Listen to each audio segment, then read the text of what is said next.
Unveiling Theravada Buddhism, the great contributions of the Buddha. Theravada, pronounced more or less Theravāda, the doctrine of the elders, is the school of Buddhism that draws its scriptural inspiration from the Tipiṭaka, or Pāli Canon, which scholars generally agree contains the earliest surviving record of the Buddha's teachings. For many centuries, Theravada has been the predominant religion of continental Southeast Asia, Thailand, Myanmar, Burma, Cambodia, and Laos, and Sri Lanka. Today, Theravada Buddhists number well over 100 million worldwide. In recent decades, Theravada has begun to take root in the West. Many Buddhisms, one Dhamma-vinaya. The Buddha, the awakened one, called the religion he founded Dhamma-vinaya, the doctrine and discipline. To provide a social structure supportive of the practice of Dhamma-vinaya, or Dhamma for short, Sanskrit Dharma, and to preserve these teachings for posterity, the Buddha established the order of bhikkhus, monks, and bhikkhunis, nuns, the Sangha, which continues to this day to pass his teachings on to subsequent generations of lay people and monastics alike. As the Dhamma continued its spread across India after the Buddha's passing, differing interpretations of the original teachings arose, which led to schisms within the Sangha and the emergence of as many as 18 distinct sects of Buddhism. One of these schools eventually gave rise to a reform movement that called itself Mahayana, the greater vehicle, and that referred to the other schools disparagingly as Hinayana, the lesser vehicle. What we call Theravada today is the sole survivor of those early non-Mahayana schools. To avoid the pejorative tone implied by the terms Hinayana and Mahayana, it is common today to use more neutral language to distinguish between these two main branches of Buddhism. Because Theravada historically dominated Southern Asia, it is sometimes called Southern Buddhism, while Mahayana, which migrated northwards from India into China, Tibet, Japan, and Korea, is known as Northern Buddhism. Pali, the language of Theravada Buddhism. The language of the Theravada canonical texts is Pali, Lit-Tao text, which is based on a dialect of Middle Indo-Aryan that was probably spoken in central India during the Buddha's time. Then Ananda, the Buddha's cousin and close personal attendant, committed the Buddha's sermons, suttas, to memory, and thus became a living repository of these teachings. Shortly after the Buddha's death, circa 480 BCE, 500 of the most senior monks, including Ananda, convened to recite and verify all the sermons they had heard during the Buddha's 45-year teaching career. Most of these sermons, therefore, begin with the disclaimer, Evam me suttam, thus have I heard. After the Buddha's death, the teachings continued to be passed down orally within the monastic community, in keeping with an Indian oral tradition that long predated the Buddha.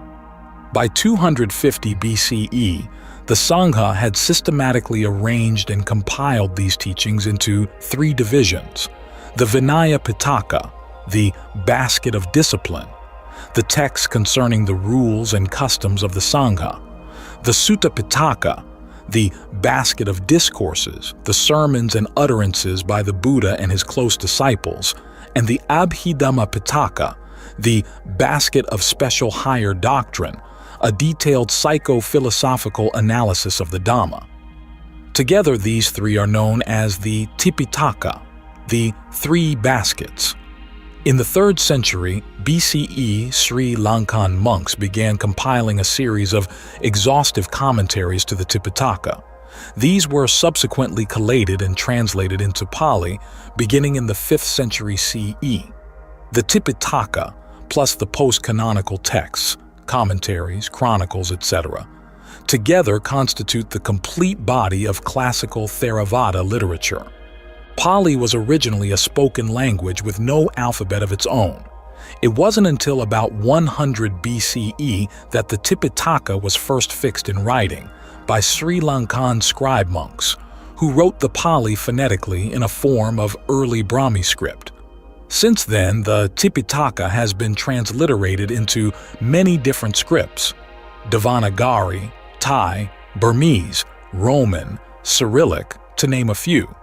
Although English translations of the most popular Tipiṭaka texts abound, many students of Theravada find that learning the Pali language, even just a little bit here and there, greatly deepens their understanding and appreciation of the Buddha's teachings. No one can prove that the Tipiṭaka contains any of the words actually uttered by the historical Buddha. Practicing Buddhists have never found this problematic. Unlike the scriptures of many of the world's great religions, the Tipiṭaka is not regarded as gospel, as an unassailable statement of divine truth, revealed by a prophet, to be accepted purely on faith. Instead, its teachings are meant to be assessed firsthand, to be put into practice in one's life so that one can find out for oneself if they do, in fact, yield the promised results. It is the truth towards which the words in the Tipiṭaka point that ultimately matters, not the words themselves. Although scholars will continue to debate the authorship of passages from the Tipiṭaka for years to come, and thus miss the point of these teachings entirely, the Tipiṭaka will quietly continue to serve, as it has for centuries, as an indispensable guide for millions of followers in their quest for awakening.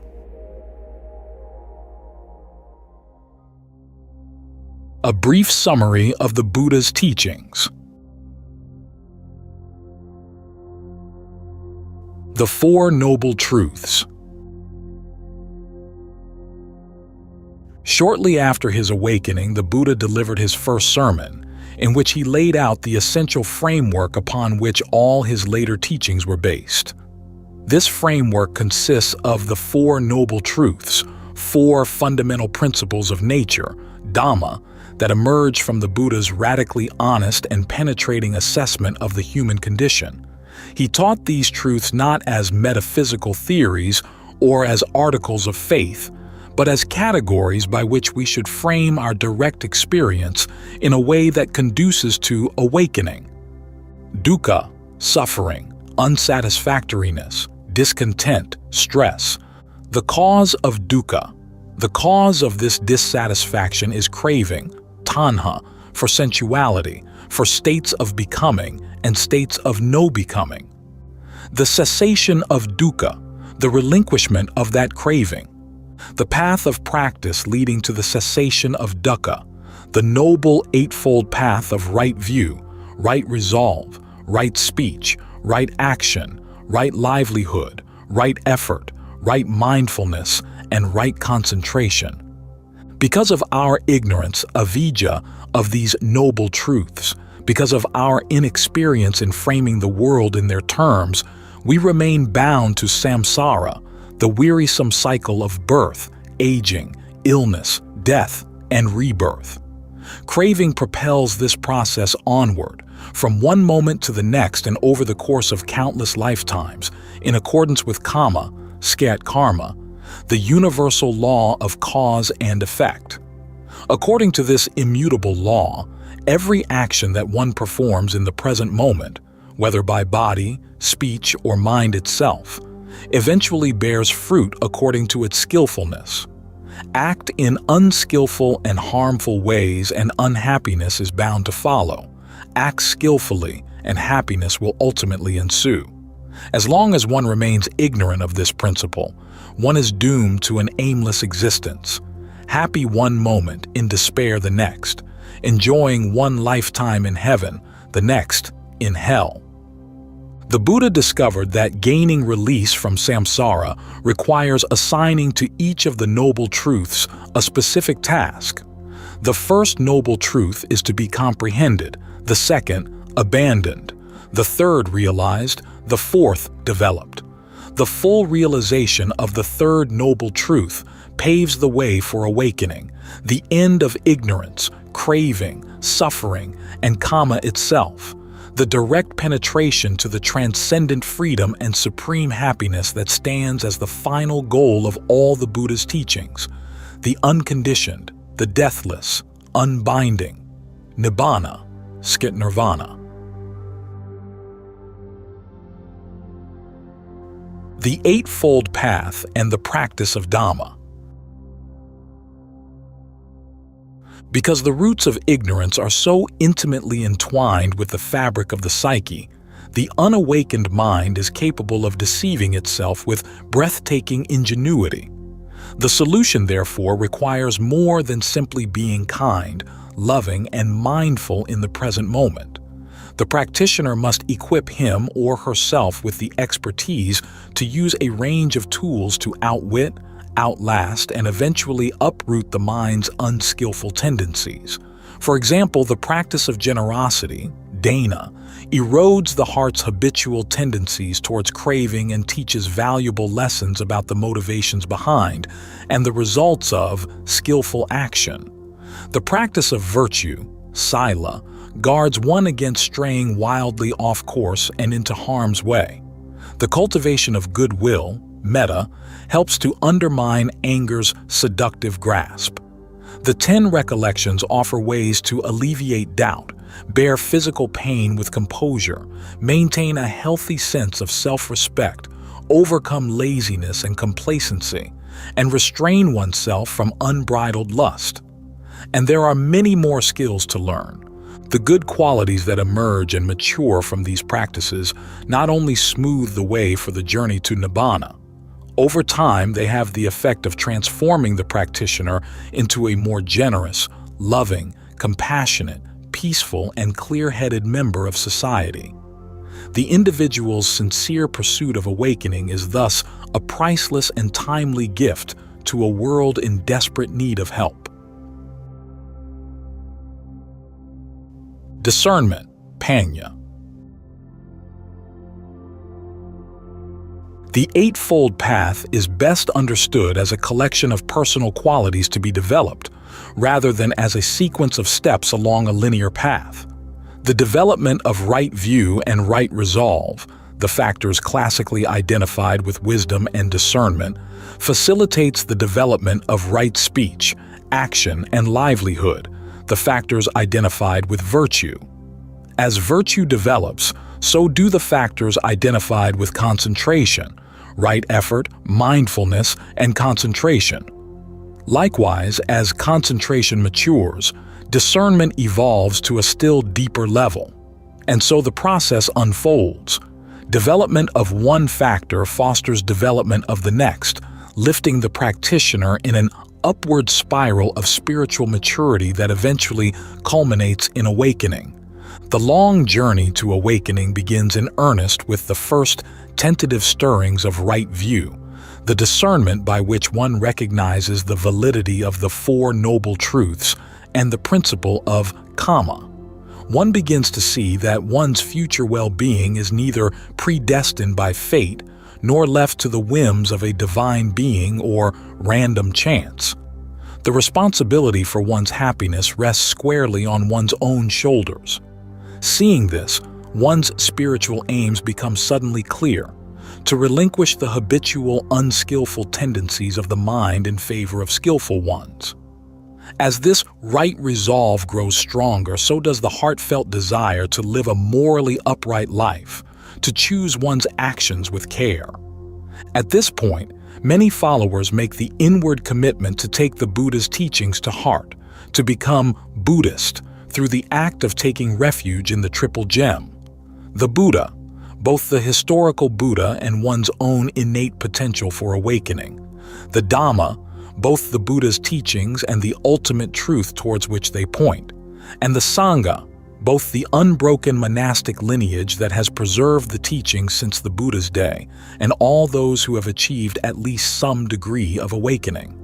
With one's feet thus planted on solid ground, and with the help of an admirable friend or teacher, Kalyanamita, to guide the way, one is now well equipped to proceed down the path, following in the footsteps left by the Buddha himself. Virtue, sīla. Right view and right resolve continue to mature through the development of the path factors associated with sīla, or virtue, namely right speech, right action, and right livelihood.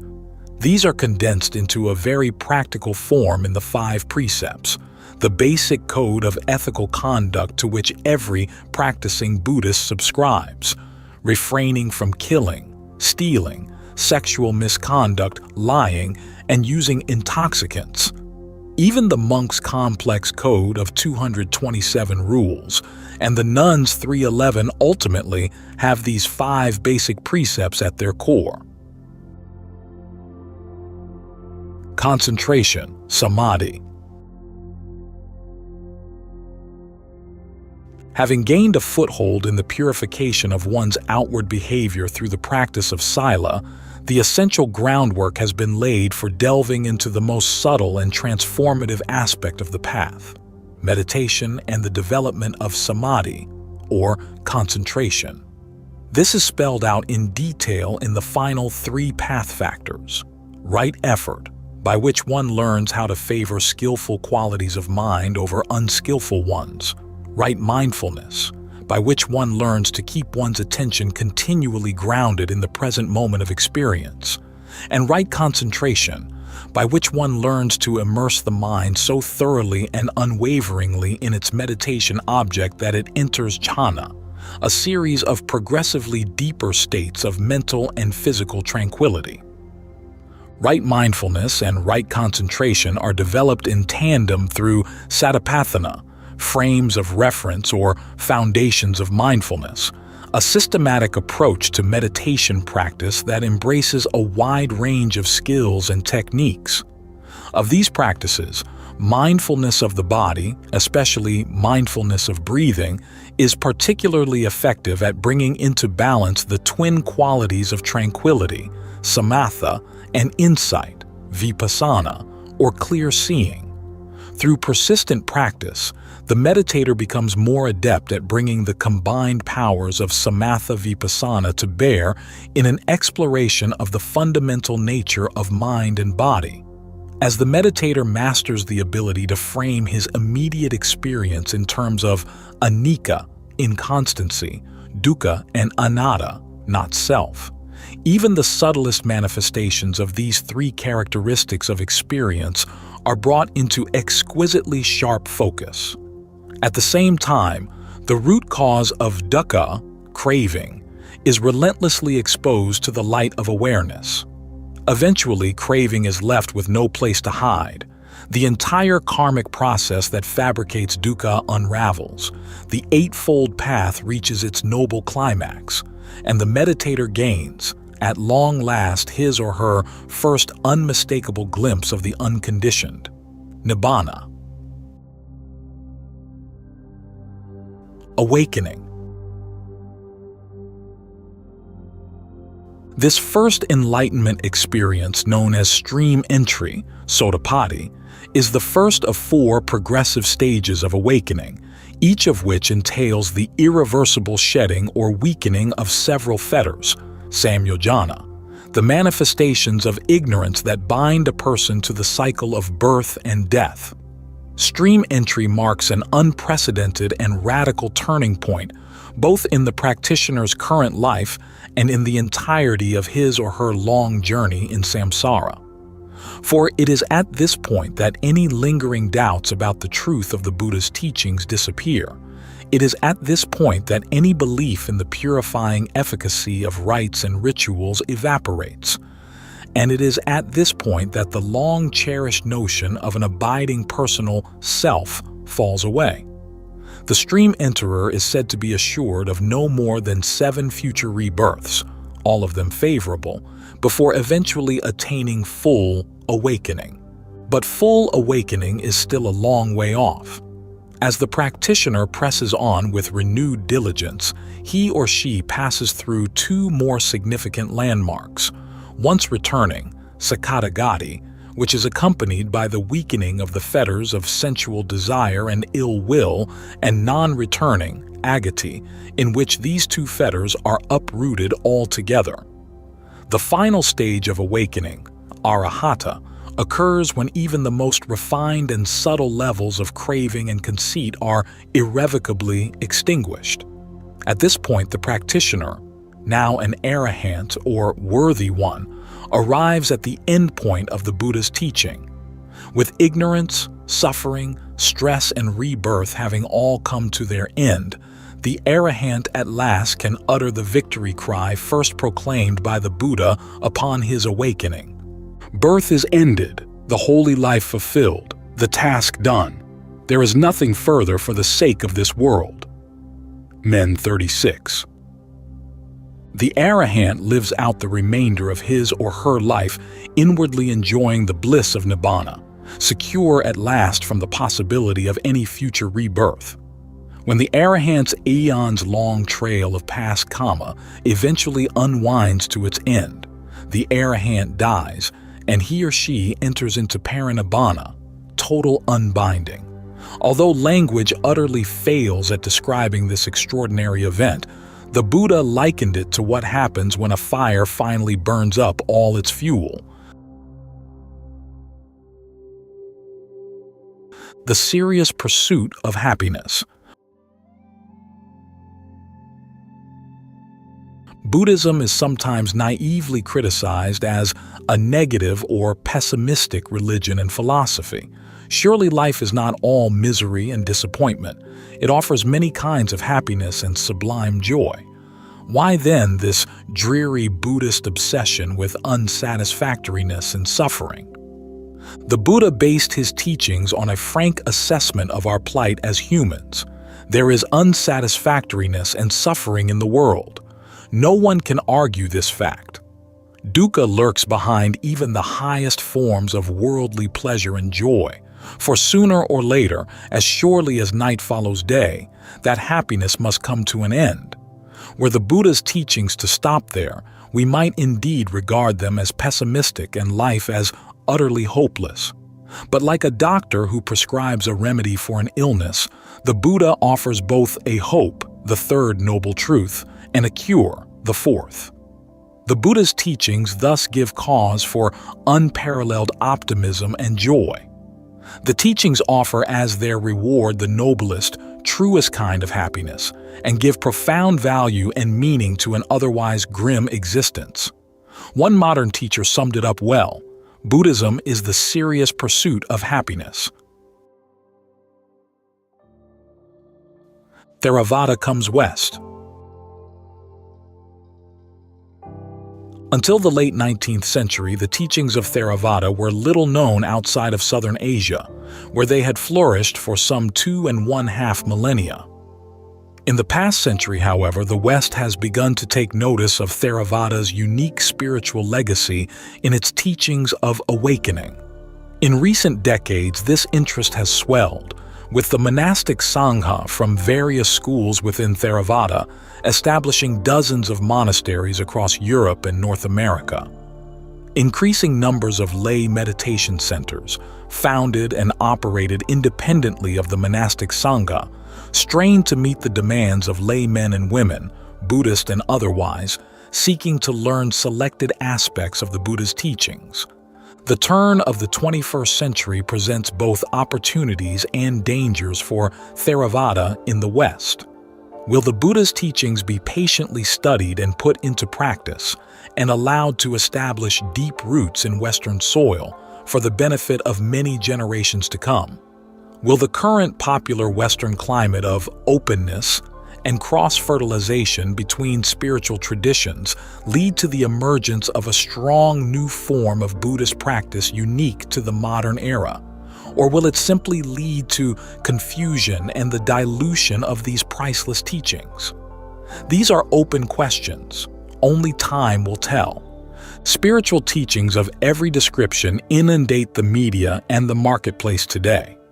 Many of today's popular spiritual teachings borrow liberally from the Buddha, though only rarely do they place the Buddha's words in their true context. Earnest seekers of truth are therefore often faced with the unsavory task of wading through fragmentary teachings of dubious accuracy. How are we to make sense of it all? Fortunately, the Buddha left us with some simple guidelines to help us navigate through this bewildering flood. Whenever you find yourself questioning the authenticity of a particular teaching, heed well the Buddha's advice to his stepmother. The teachings that promote the qualities of which you may know. These qualities lead to passion, not to dispassion, to being fettered, not to being unfettered, to accumulating, not to shedding, to self-aggrandizement, not to modesty, to discontent, not to contentment, to entanglement, not to seclusion, to laziness, not to aroused persistence, to being burdensome, not to being unburdensome. You may categorically hold, this is not the Dhamma, this is not the Vinaya, this is not the teacher's instruction. As for the teachings that promote the qualities of which you may know, these qualities lead to dispassion, not to passion, to being unfettered, not to being fettered, to shedding, not to accumulating, to modesty, not to self-aggrandizement, to contentment, not to discontent, to seclusion, not to entanglement, to arouse persistence, not to laziness, to being unburdensome, not to being burdensome. You may categorically hold, this is the Dhamma, this is the Vinaya, this is the teacher's instruction. And 8.53. The truest test of these teachings, of course, is whether they yield the promised results in the crucible of your own heart. The Buddha presents the challenge. The rest is up to you.